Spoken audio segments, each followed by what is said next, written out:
What screams? I was emotionally abused as a child.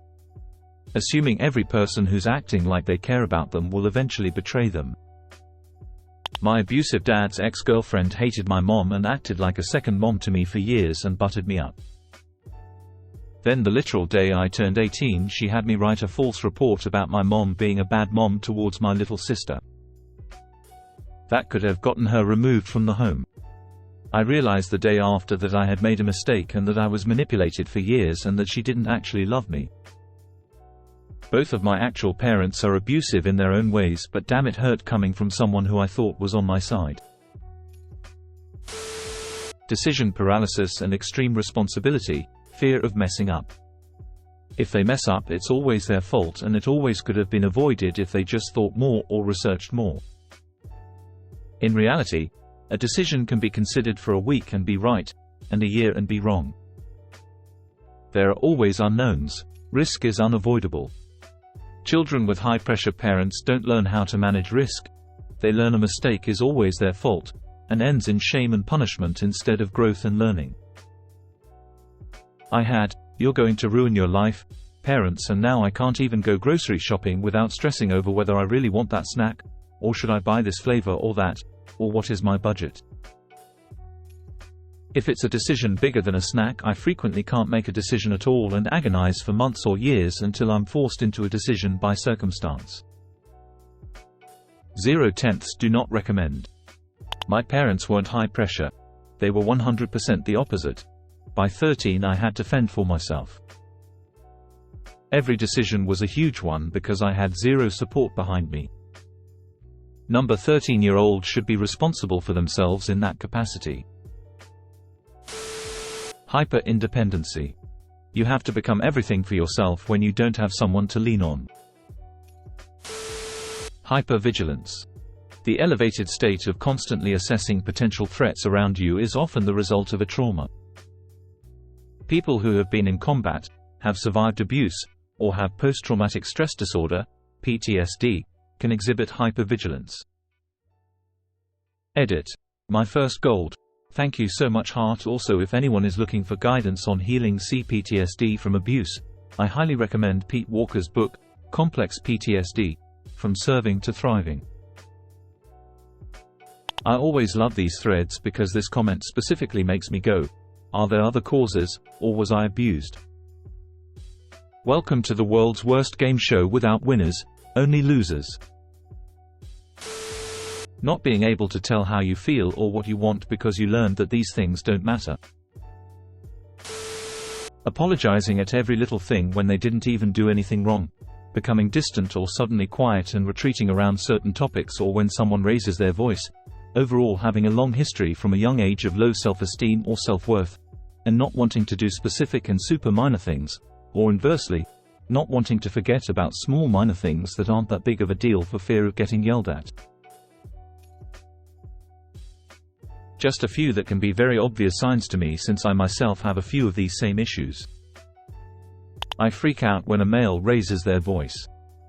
And apparently apologize way too much, PPL say. And just general anxiety. Self-critical perfectionism in the idea that if you aren't good at everything, then what good are you for? Ouch. This one kicked me right in the shin.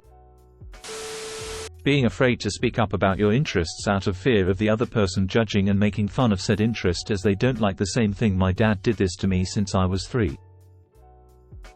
And he now wonders why I don't tell him anything. Ninja steps. People are constantly commenting about how you're sneaking up on them when you feel you're just walking normally. I've noticed this too. It's a dead giveaway. I can tell my so is well adjusted because he clops through the house like a fucking horse. Holy shit. I never realized why I did that until you wrote this. Noticing every little behavioral change or any change in the pitch of somebody's voice. I also feel a constant sense of walking on eggshells around everybody. Catching yourself giving out too much personal information and actively talking less afterwards. Oh my god, that's my entire life. Zero self-esteem. Your mind bullies you, insults you. You're paranoid of what people think about you. You're afraid to form relationships, friends or life partners. You have a hard time trusting people. You walk silently. You speak quietly. You automatically assume the worst in any situation. You can't stand up for yourself. You're socially awkward, though never happy. Content. You say yes to everything even if you don't want to do it. You agree with the bad things people say about you. You compare yourself to others and tell yourself you're worse, stupid, ugly, etc. compared to them.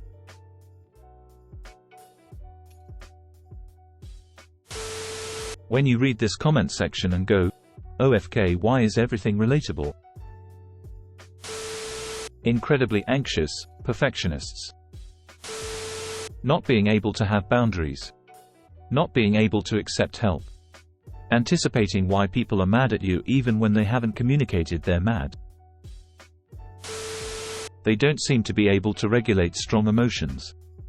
They're quick to check any excitement they might feel with some downer thought about how good things never last. They are unable to validate their own decisions and usually need to check with someone else to see if something is worth doing. Strong paralyzing indecision for fear of making a wrong choice and getting punished. Can't take compliments. Deflects positive comments. Taking compliments is fucking hard, especially when it's in a group setting. Awkward smile all the way. And I was not abused. Extreme empathy. I used to think it was a superpower in a sense, but in reality it was because I grew up in a chaotic, sometimes violent household and learned to read the room really well for survival. I'm 31, still trying to break people-pleasing behavior. Never saying no to other people. That one hit hard. Not being able to talk openly about what bothers you.